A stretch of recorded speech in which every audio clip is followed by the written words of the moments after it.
स्वागत है आप लोगों का आपके अपने YouTube चैनल पर। और आज हम सीखने वाले हैं जर्नल में लेखा। जो पहले भी इसकी वीडियो बताई जा चुकी हैं, लेखा करने के रूल्स आप लोगों को सिखाए जा चुके हैं। अब उसी को लेकर के, उन रूल्स को ही लेकर एक नए क्वेश्चन को हम सॉल्व करने जा रहे हैं। और वीडियो को पूरा देखें तभी क्वेश्चन को समझ पाएंगे, अन्यथा क्वेश्चन को नहीं समझ पाएंगे। तो बने रहिए मेरे साथ और देखें और सॉल्व करते हैं। तो ये रहा क्वेश्चन। तो आज का ये क्वेश्चन हमारे पास है, जैसे हमें जर्नल में एंट्री करनी है और एंट्री करने से पहले जो रूल्स बताए हैं एक बार उनकी तरफ रूल्स को देख लें।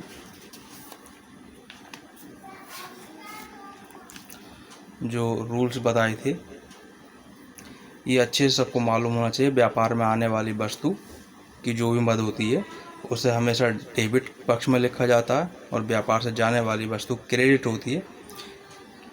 पाने वाला व्यक्ति हमेशा डेबिट होता है और देने वाला व्यक्ति फर्म या कंपनी हमेशा क्रेडिट होती है। समस्त व्यय खाते जैसे वेतन है, मजदूरी है, किराया है, भाड़ा है, अगर इनमें पैसा दिया है हमने तो ये हमारे व्यय खाते हो गए। अगर इन चीज़ों से हमें कोई धनराशि प्राप्त हुई है तो वो हमारे आय खाते कहलाते हैं। तो समस्त व्यय खाते डेबिट और समस्त आय खाते क्रेडिट होते हैं। तो इनको अपने पास में नोट भी कर लें अगर नोट नहीं है तो। और इसके बाद हम एंट्री की बात करते हैं। तो ये हमारे पास क्वेश्चन है। पहले तो क्वेश्चन को अपने पास में नोट कर लेंगे, क्योंकि जब तक क्वेश्चन नहीं होगा तब तक आंसर ही नहीं समझ में आएगा। तो पहले हमारे पास एक क्वेश्चन दिखाई दे रहा है, ऐसा नोट करें अपने पास में। और इसके बाद हम सीधे चल रहे हैं जर्नल की एंट्री पर। जैसा पहला लेन देन है, जनवरी 1 में नगद पूंजी से व्यापार प्रारंभ किया। तो लेखा हमें वही करना है। सबसे पहले डेट डाल देनी है,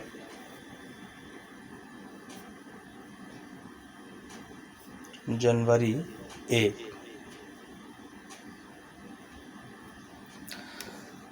तो फिर जब व्यापार शुरू हुआ है, व्यापार में कैश हमारे पास आ गई, तो कैश अकाउंट डेबिट कर दिया जाएगा to capital account. Capital account स्पष्टीकरण में नहीं लिख रहा हूँ। और ये 25,000 रुपये हैं तो 25,000 रुपये लिख दिया जाएगा। कोशिश ये करेंगे कि जो भी हम धनराशि लिख रहे हैं वो अंक के नीचे अंक लिखा जाए। तो 25,000 डेबिट में कैश के सामने और कैपिटल के सामने यानी पूंजी खाते के सामने 25,000 लिख दिया। अगला जो लेन देन है वो लिखा है एक्स से माल खरीदा। तब एक्स से माल खरीदा है, तारीख दे रखी है जनवरी की 2। एक्स से माल खरीदा, तो ध्यान दें एक्स एक व्यक्ति का नाम है और इस पर यह नहीं लिखा है कि उधार खरीदा नगद खरीदा। तो ये लेन देन है उधार का लेन देन है कि एक्स से माल खरीदा। माल तो हमारे पास आया, तो हम यहाँ पर गुड्स अकाउंट DR2, क्योंकि एक्स जो है वो देने वाला व्यक्ति है, क्रेडिट होगा तो 2x।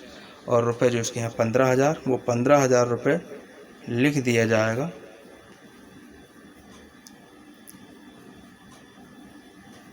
ये 15,000 रुपये। अब जैसा पिछली वीडियो में बताया जा चुका है, क्योंकि ये क्रय है तो यहाँ पर परचेस अकाउंट भी हम लिख सकते हैं। और अगर माल बेचा गया होता है तो वहाँ पर सेल्स अकाउंट लिख देंगे गुड्स की जगह पर। तो जैसे चाहें वैसे लिख सकते हैं, कोई प्रॉब्लम नहीं है इसमें। अगला लेन देन है ठेला भाड़ा दिया। तारीख है जनवरी 3। ठेला भाड़ा दिया, तो ये एक व्यय खाता है और व्यय खाता हमेशा डेबिट है। तो इसमें ठेला भाड़ा में जो व्यय खाता होगा वो होगा भाड़ा खाता। भाड़े को बोलते हैं freight, FREIGHT, freight account DR2 cash account, क्योंकि भाड़ा देने में कैश हमारे पास से गई और वो रुपए दे रखा है 30, तो हम 30 रुपये की एंट्री कर देंगे डेबिट और क्रेडिट दोनों में। अगला लेन देन है बाई को माल बेचा। 4 जनवरी बाई को माल बेचा, तो बाई पाने वाला व्यक्ति है, बाई ने माल को पाया है, इसलिए बाई डेबिट हो जाएगा। वाई DR2 माल हमारे पास से गया, तो इसलिए यहाँ पर गुड्स, और यहाँ पर भी ये बात स्पष्ट है कि ये लेन देन उधार का है। रुपए जिसमें है 8000, तो 8000 हम लिख देंगे 8000 डेबिट का डेबिट में, क्रेडिट का क्रेडिट में। ये चीज़ देखें, जैसे अंक के नीचे अंक लिखा हुआ इसी तरह लिखें, जिसमें टोटल लगाने में बहुत आसानी होगी। अगला लेन देन है 6 जनवरी में नगद बिक्री हुई। जनवरी है हमारे पास 6, तो नगद जब बिक्री हुई है तो हमारे पास व्यापार में कैश आ गई, इसलिए कैश अकाउंट DR हो जाएगा। 2 माल हमारे पास से जाएगा और माल को बोलते हैं गुड्स, इसमें अकाउंट और जोड़ देंगे गुड्स अकाउंट। और रुपए जिसके हैं 2000, तो 2000 रुपये एक ये लिख देंगे। जैसा मैंने बताया, सेल और परचेस अगर लिख रहे हैं तो फिर गुड्स नहीं लिखेंगे, सेल और परचेस ही लिखेंगे, क्योंकि अब मैंने गुड्स लिखा है तो मैं गुड्स ही लिख रहा हूँ। अगला लेन देन है जनवरी 7 में व्यापार के लिए तिजोरी खरीदी। अब व्यापार के लिए तिजोरी खरीदी तो व्यापार में आई है तिजोरी, तो तिजोरी को बोलते हैं सेफ, इसमें अकाउंट और जोड़ देंगे, तो सेफ अकाउंट DR2। सेफ खरीदने में हमारे पास से कैश चली गई, कैश अकाउंट, और ये दे रखी है 500 रुपये दे रखे हैं, तो 500 रुपये हम यहाँ पर लिख लेंगे, 500 रुपये। इसके बाद है डेट 9, और 9 में लिखा है बाई ने माल वापस किया। बाई ने माल वापस किया तो हमारे पास तो माल आ गया, इसलिए हम गुड्स अकाउंट DR2, ये बाई देने वाला इसलिए क्रेडिट हो जाएगा, 2 बाई, और इसने माल वापस किया है 400 रुपये, तो हम 400 रुपये का लेखा कर देंगे, 400 रुपये 400 रुपये। अब इसके बाद अगला लेन देन है 10 तारीख में, जनवरी 10, बाई ने भुगतान दिया। तो अब बाई ने हमें भुगतान दे दिया है, तो कैश हमारे पास आ जाएगी जब उनने भुगतान दिया है, तो कैश अकाउंट DR2 देने वाला व्यक्ति तो बाई है, इसलिए क्रेडिट हो जाएगा। और इसने हमें दिए हैं, दे रखा है क्वेश्चन ने 5000 रुपये, तो 5000 रुपये डेबिट और 5000 रुपये क्रेडिट। एक ही रकम से 2 खाते प्रभावित होते हैं, इसलिए 2 जगह रकम लिखी जाती है। इसके बाद तारीख 12 एक्स को भुगतान दिया। तारीख 12 एक्स को भुगतान जब किया है तो एक्स पाने वाला व्यक्ति है, इसलिए वो डेबिट हो जाएगा, एक्स DR। व्यक्ति का अगर नाम होता तो उस पर अकाउंट नहीं लिखते हैं, एक्स DR2 भुगतान देने में हमारे पास से कैश चली जाएगी, तो कैश अकाउंट। और इसको एक्स को जो भुगतान दिया है वो 10,000 दिया गया है, तो हम लिख देंगे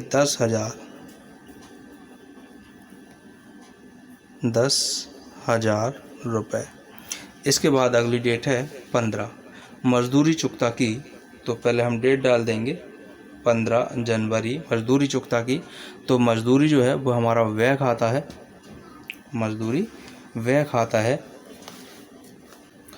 तो मजदूरी खाता डेबिट हो जाएगा। और मजदूरी को बोलते हैं वेजिस, वेजिस अकाउंट DR, और मजदूरी देने में हमारे पास से जाएगी कैश, कैश अकाउंट। और मजदूरी दी गई है 200 रुपये, तो 200 रुपये हम यहाँ लिख देंगे, 200 ये। 15 तारीख के बाद 18 तारीख लिखी है, और 18 में लिखा है नगद माल खरीदा। माल खरीदा, तो माल तो हमारे पास आ गया, गुड्स अकाउंट DR, क्योंकि माल को गुड्स कहते हैं, टू नगद खरीदा तो कैश हमारे पास से गई, कैश अकाउंट। और ये ख़रीदा गया है 3000 रुपये, तो हम 3000 रुपये की एंट्री कर देंगे। 3000 कोई भी लेन देन इसमें छूटना नहीं चाहिए। 18 के बाद डेट दे रखी है 20, जिसमें लिखा है डाक व्यय चुकता किए। तो डाक व्यय खाता है, तो डेबिट हो जाएगा डाक व्यय, जिसको बोलते हैं डाक को पोस्ट, व्यय को एक्सपेंसेस, शॉर्ट में लिख देते हैं EXP लिख दें या EX लिख दें। अकाउंट DR, टू, क्योंकि इसमें भी कैश हमारे पास से गई, तो कैश अकाउंट क्रेडिट। और डाक व्यय है 35 रुपये, तो हम 35 रुपये की एंट्री कर देंगे, 35 रुपये। 20 तारीख के बाद अगली डेट आ गई है 25, लिखा है जेड को नगद माल बेचा।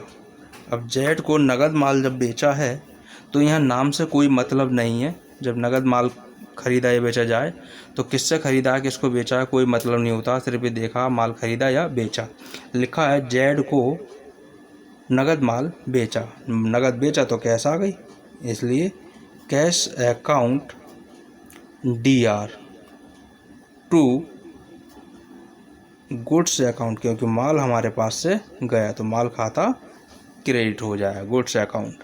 और ये रुपए थे 2500, तो 2500 का लेखा ये हमारे पास में हो गया 2500।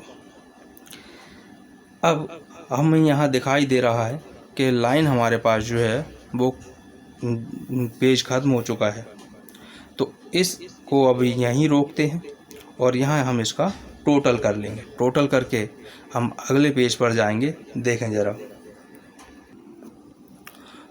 तो इस तरह से ये कॉलम को हम बंद कर लेंगे और कॉलम को बंद करने के बाद अब हम इनका टोटल करेंगे। तो इस तरह से ये सारे लेन देन जो दिखाई दे रहे हैं, जितनी भी हमारे पास ये रकमें थीं, इन सब का हमने टोटल किया और टोटल हमारे पास आया 71,665। पिछली वीडियोज में बताया था कि टोटल जब हम करेंगे तो ग्रांड टोटल, लेकिन वहाँ हमारे सारे लेन देन आ गए थे और अभी यहाँ हमारे लेन देन अभी शेष बचे हुए हैं। अभी हमारे लेन देन 25 तारीख तक के हुए हैं, बाकी शेष बचे हैं। तो इनके लिए अब हम यहाँ पर ग्रांड टोटल नहीं लिखेंगे, यहाँ अब हम लिखेंगे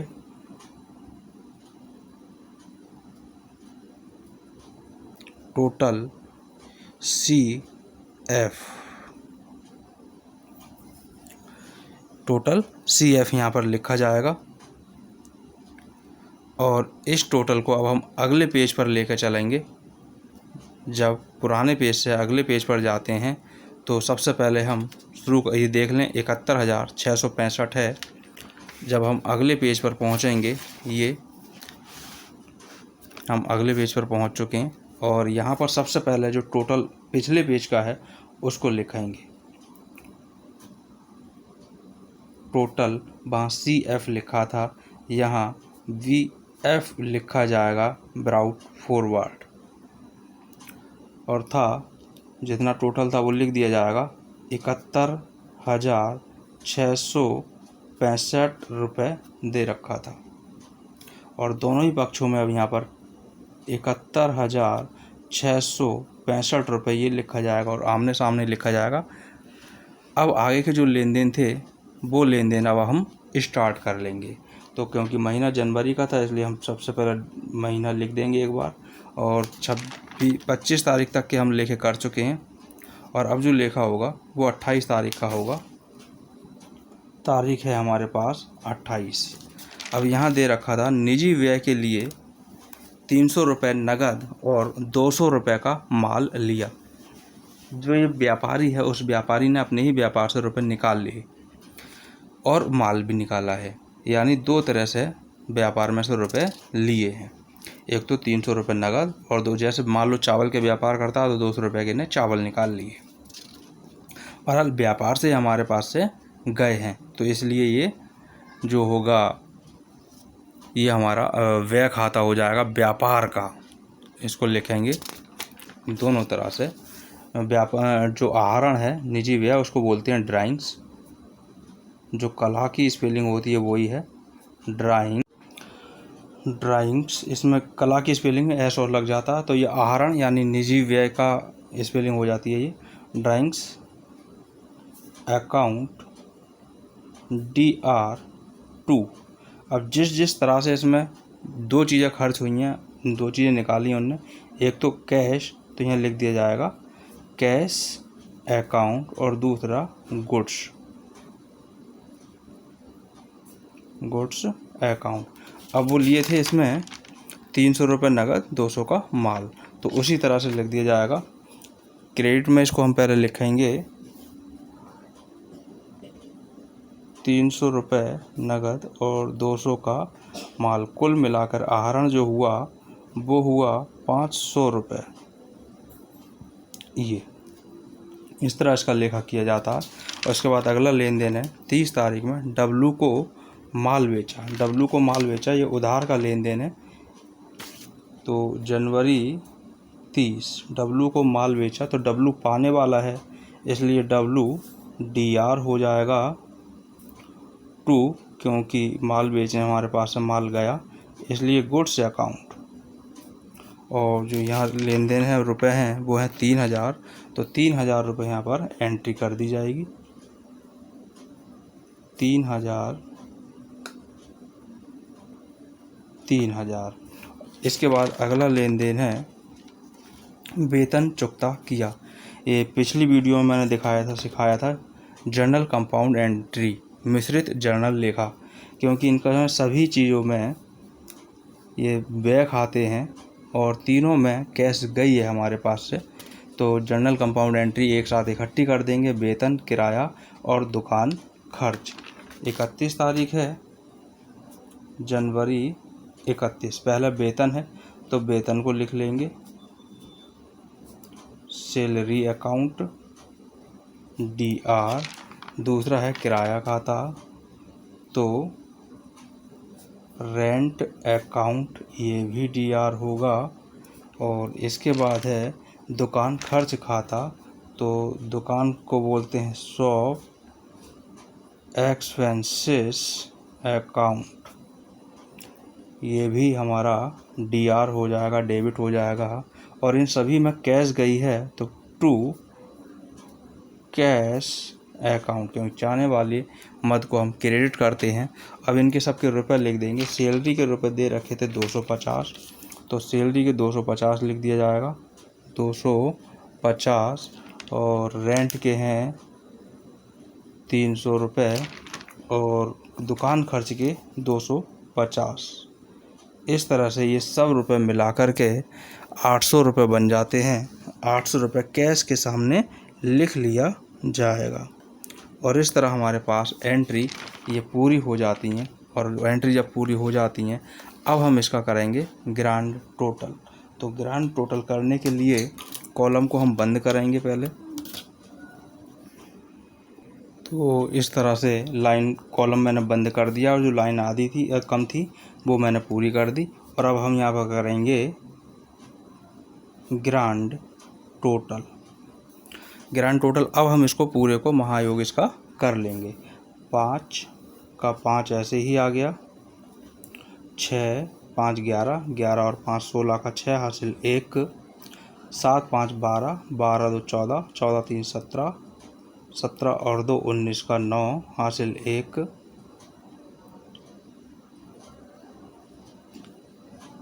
2 और 3 5 और 7 ऐसे ही 75,965। इधर इसको भी हम काउंट कर लेंगे, टोटल कर लेंगे। 5 6 ऐसे ही आ गए, 6 3 9 2 11, 11 और 8 19 का 9 हासिल 1, तो 2 और 3 5 7। तो इस तरह से दोनों पक्षों का टोटल हमारे पास आ चुका है। इसमें जो नई जो चीज़ थी वो ये कि क्वेश्चन अगर हमारा सारी जर्नल एंट्री एक पेज पर नहीं आती हैं, तो पहले पेज पर जहाँ ख़त्म होती हैं वहाँ हम लिखते हैं टोटल CF, और इसको अगले पेज पर उठा करके ले जाते हैं, और अगले पेज पर जब उठा करके लेके जाते हैं तो उसको लिखा जाता है टोटल VF, ब्राउट फॉरवर्ड। और जो टोटल पिछले पेज का था वो उठाकर हमने आमने सामने लिख दिया और लेन देन आगे शुरू कर लिए, फिर इनका टोटल कर लिया, तब ये ग्रांड टोटल आ गया। इस तरह से हमारे पास ये जर्नल एंट्री पूरी कंप्लीट होती हैं। इनको अपने पास में नोट कर लें और अपने आप भी इनको करके देख लें, कोशिश करें करने की, बिल्कुल समझ में आएगा। तब तक के लिए धन्यवाद। फिर अगली वीडियो में कुछ लेकर के आएंगे और उसमें भी जर्नल के बारे में लेंगे। अभी पहले जर्नल अच्छी तरह से आ जाए, उसके बाद सारे खाते आसानी से हो जाएंगे।